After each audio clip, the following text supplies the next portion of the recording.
Hi everyone, welcome to India AI Conversations. Today we have a team of some of the brightest minds in our country. We have Dr. Susmita Mitra and Dr. Nilanjan Saha. Susmita Mitra is both are remarkable academicians in our country. Been honored with many awards and authored so many books and papers. So, we are very happy to have you here. And also we have Sanhida Basu joining us as well. So, welcome to India AI, Dr. Uh, Sushmita, Dr. Nilanjana, and Sanhida. Right, thank you. Very good afternoon.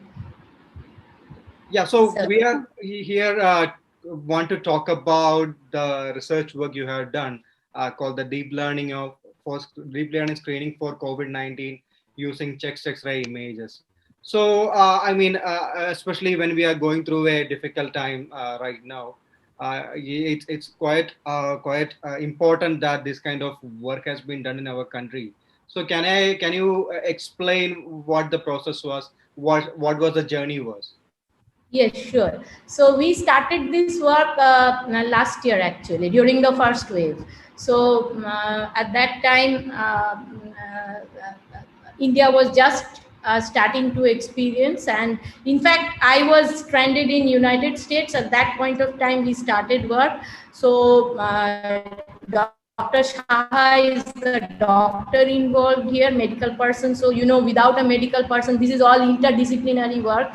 And Sanghita was the student who was working on it partly, and there were others also, but we are all separated now due to different constraints. So anyway, so what we had to do at that time was, we didn't have the real data in hand. So the publicly available data that the Chinese were putting up, or the European Union, mostly it had affected at that time Italy and all those countries. So we were constrained to work on those data only. So the limitation of data and the absence of annotated data was a huge difficulty, and so we had to think up some algorithm. So we used domain extension transfer learning, so which was used on deep learning. Actually, we were working in deep learning on other medical data, so we thought that this particular algorithm would be workable because we didn't have sufficient amount of annotated data, and so on that smaller set of annotated data we could train the model, and after that on a larger set of unannotated data we tried to test the performance, and it came out well. And as time went on, more and more countries started uploading the publicly available data sets, so we could test the performance on that. So maybe I can share my screen and show you those parts. Sure. I think I had to give access to you. Ma'am, let me do that. Uh,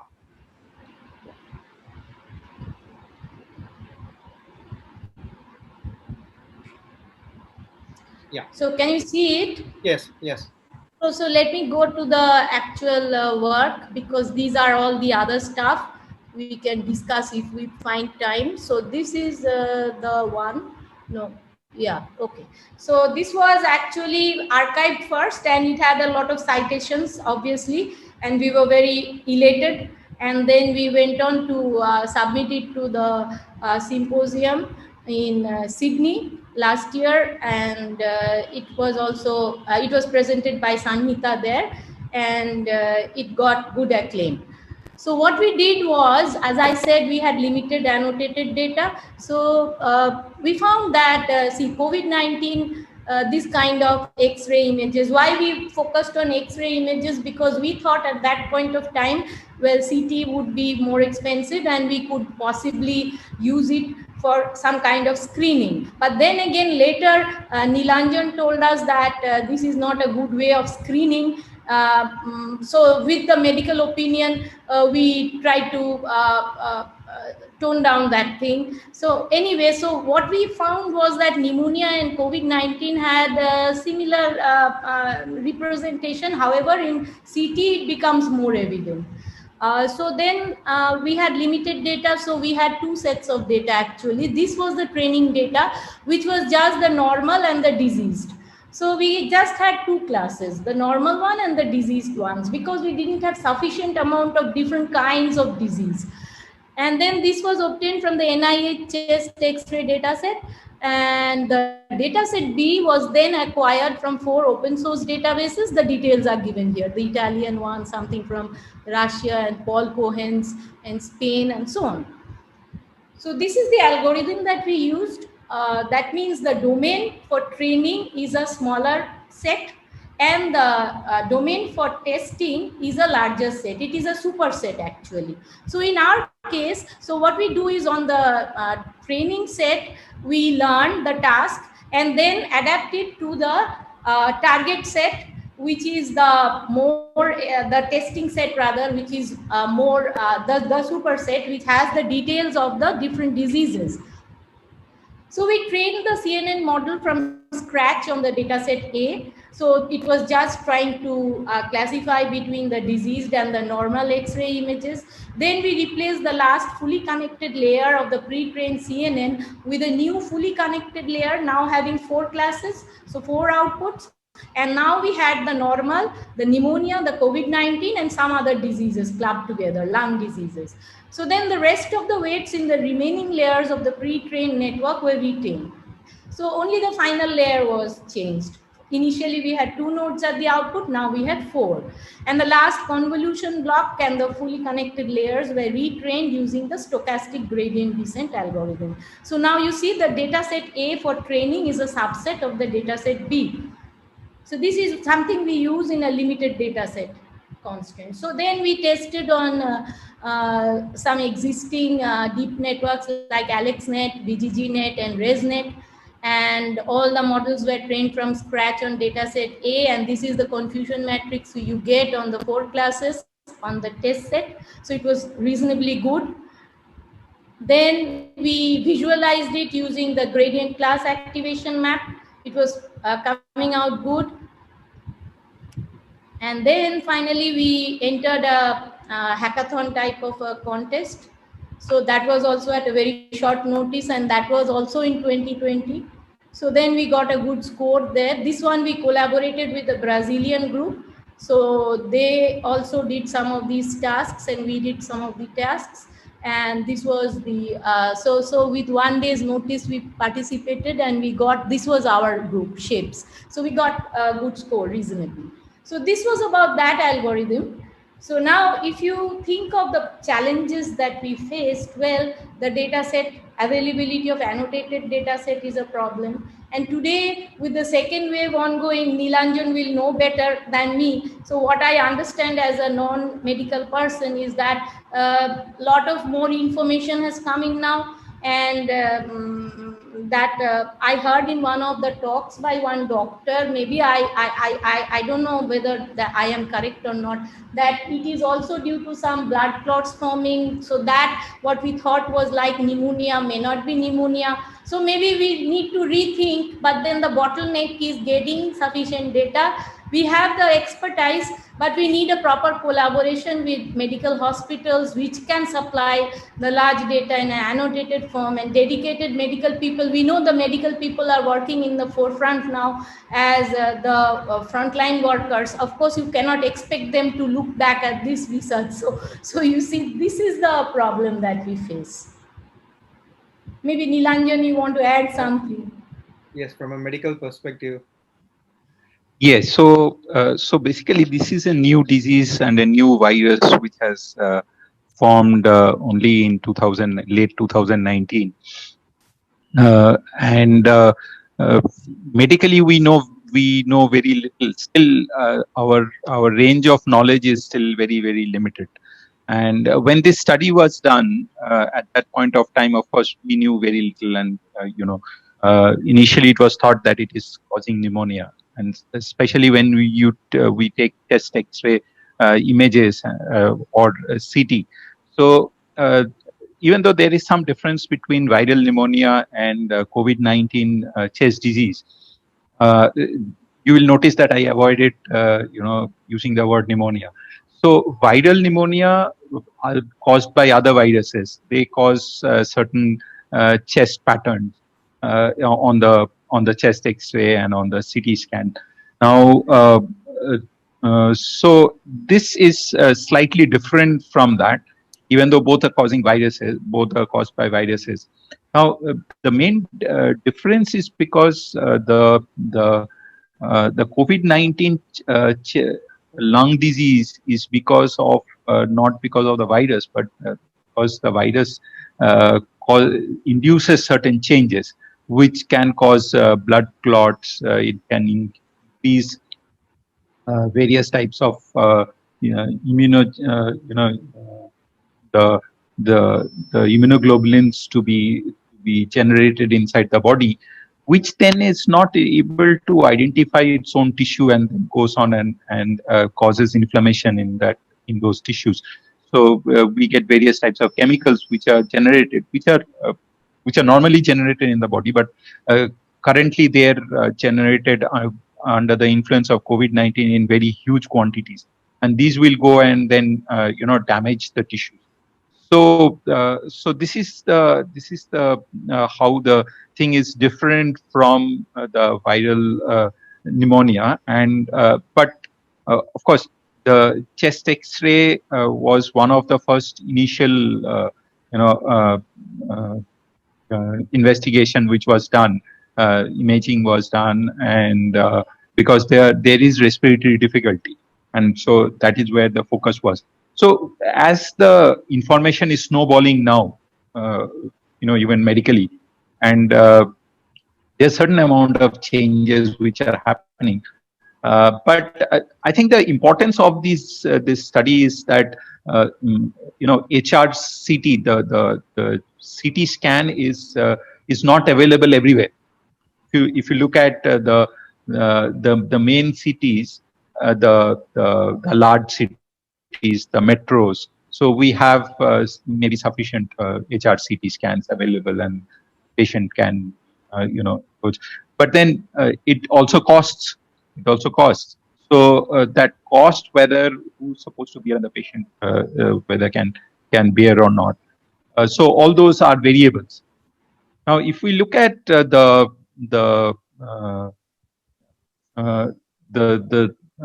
suburbs and the smaller cities, the facilities of doing CT scan is much less, whereas extra facilities are available. I mean, they're time tested, they're available for a longer time. So from that perspective, I think the concept attracted me, and it is working for a large country like us with a very large population, and it gives us opportunity to look at data and see. But of course, there would be certain limitations. I mean, which we can bring up and at a later date. So I think data has been the biggest challenge for your team as well here, because I think last week I had a conversation with some of the professors in IIIT Hyderabad. They worked on a machine learning model on predicting morbidity and risk factor of a COVID patient, and their whole work has been limited to a data set of around first from the Wuhan data set, which they initially did their work on. Then their whole data set was limited to around 100 or 500, I'm not sure, data of patient details they got from Max Hospital, Delhi. And with that, it's almost impossible to scale up and do the further work. So the question of data, I mean, how can we, how difficult it was for your team to obtain this data set, and how much of that, I mean, this there is a variation when it comes to the second wave?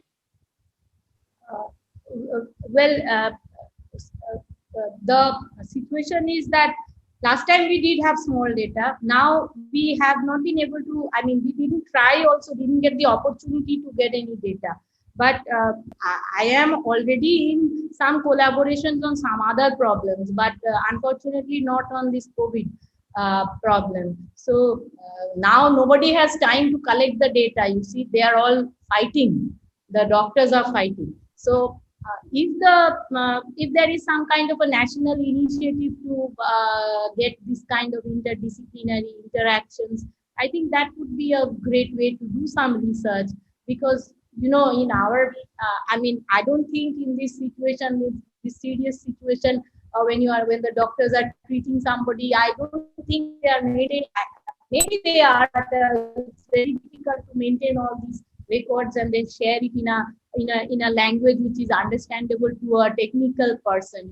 The languages are different of the medical people and the technical people. We need to interact in similar languages. So all this takes time, peaceful mind. So anyway, that would be some kind of a facilitation uh, to get some kind of interaction with, say, the COVID hospitals, which have the images. And given that now a lot of more information has come in the second wave, like Neelanjan said, that you have other responses. It's not only pneumonia, it's not like pneumonia. So those could be definitely utilized in getting some AI-based method to get a. I want to ask Sanikita here, she has, that how was your experience on working on this project, and what are your major learnings from this as a student? Yeah, so good morning, good afternoon to all. It was very challenging because the data set was very small. So as the data set was small, so we have developed the domain extension transfer learning, and we have first trained the model into a larger number of data set, that is a NIH test vector data set, as Madam discussed earlier. So we have trained a deep learning model, and as we know that a deep learning model, when we want to train a deep learning model, we need a huge number of data. So if we have only some kind of 1000 or 2000 data to train the model, so that's why we introduce this domain extension transfer learning, where we first train the model with the lung, heart, chest related diseases that is mentioned in the paper, and then we fine tune the model with a relatively smaller learning rate with the data set B, and then classify the four classes, that is normal, other disease, and the pneumonia and the COVID pneumonia. Actually, the challenges was to identify between the pneumonia and the COVID pneumonia. It is more difficult. So if we want to classify in the difficulties was to classify between the pneumonia and COVID pneumonia, and it is very easy to identify whether it is a COVID or a non-COVID. So our intention is to focus on this between the pneumonia and the COVID pneumonia, and we have done successfully, and and the result is shown here. So that was my experience. Thank you.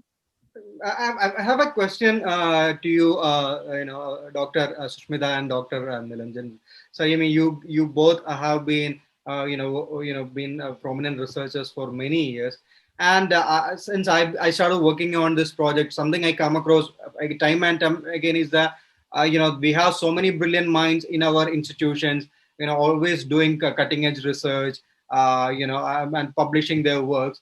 But there is this big gap between doing the research and getting something to a production settings, right? Something people like Andrew Ng has pointed out in some of his talk. So, I mean, if we could have the opportunity to enable, the research your team has done, or something the IIIT has done into a production settings in time, that would have been a lot of helpful, would have saved lives. So, what is the roadblock here? How can we solve this going forward? What I feel is, funding is a roadblock initially, but now things are indeed opening up. So in ISI, we now have a technology innovation hub, which has been given by the DST. And so there we have all these opportunities, and we do hope to, we have started recruiting people, and we are a group of 10 there working on different topics. The technology innovation hub is on data science. So it encompasses many things, obviously. and it's a center of excellence of the DST. All over the country, you've got several. So now we are thinking indeed of startups and all that, because we had to form a Section 8 company. That is the something that is required in the TIH. So actually, I never had any experience with a Section 8 company as an academician. You know, that is our fault. In the United States, people work in both sides. Anyway, so I hope that in the coming days, we will be doing something. I don't know whether about this COVID case, because I still don't have any concrete plans with any group. However, I'm sure of doing something in